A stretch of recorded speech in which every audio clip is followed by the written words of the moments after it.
Hey guys, welcome to another Fallout 4 mod spotlight, and in this video there's a launcher tool that's gonna solve a lot of your problems and make a lot of things much nicer. Now it's the Fallout 4 configuration tool by Bilago.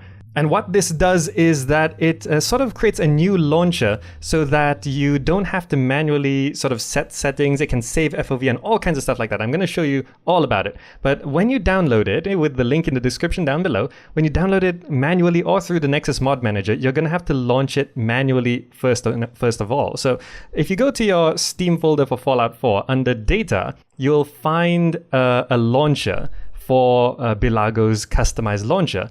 And you have to launch it from there first, and it will sort of replace your default launcher. You can see here now it's replaced Fallout 4 launcher, and there's a Fallout 4 launcher original. So that's where the original launcher is still there because there's going to be a use for it, but it sort of replaces the launcher. Then when you launch the game from Steam, instead of launching the default launcher, you're going to get this.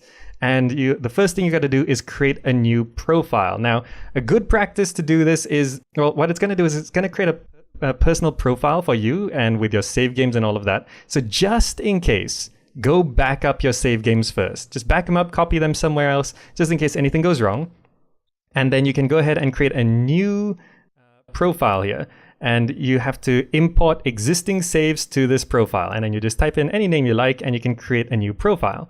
So you can actually have multiple users on this if you just swap over the profile. But once you've created a new profile, you can click on Settings.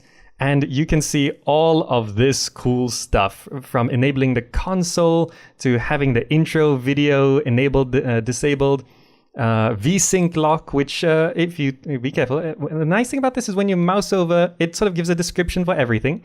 And a really cool thing is that you can type in your FOV here, as with my FOV video, I like 95, 85. It's first person and third person FOV, by the way. But you can type it in here and save it so that you won't have to open up the console to change all of that. You can enable and disable mouse acceleration and all kinds of cool stuff. And even the mod folder list, it will do this for you before you can actually start modding properly. Custom resolutions, all kinds of stuff, and even enable mods where it adds the be-enable file selection to 0 or 1 into the INI through this launcher. It's very, very nice. And this basically adds all the options that, honestly, it should be in-game. Like we can go over to performance, and you can see here you can set high CPU priority, enable depth of field, bokeh, all of this stuff. You can enable shadows. And really cool, again, if you mouse over here, it gives you little tips and instructions on how to use all of this stuff. God ray quality, all of that. And more, as it says here, more stuff is coming soon. We've got the user interface. You can customize the colors here. Very nice. And even gameplay stuff. Pip-Boy Companion. You can enable or disable the Pip-Boy Companion app. All NPCs killable, disable gore. Turn the quest markers on and off. Very nice. Dialogue camera on and off. Very, very nice stuff here. So just in general, this as a tweaker here by Bilago, very, very nice. It's enabling all sorts of cool stuff, and you can basically avoid going into a lot of the INI files and doing this manually through this launcher. Now, once you save this launcher, you can play the game straight from here, but there is one problem. From the settings, you can edit launcher settings, which is the default launcher. So here's your default launcher for Fallout 4. One thing that currently, hopefully he does fix it, but currently is not working, is if you go into options, if you play in borderless window mode, the borderless option seems to keep turning off when you launched the game, or whenever you start up the game. And if you use this launcher, the borderless setting will always turn off.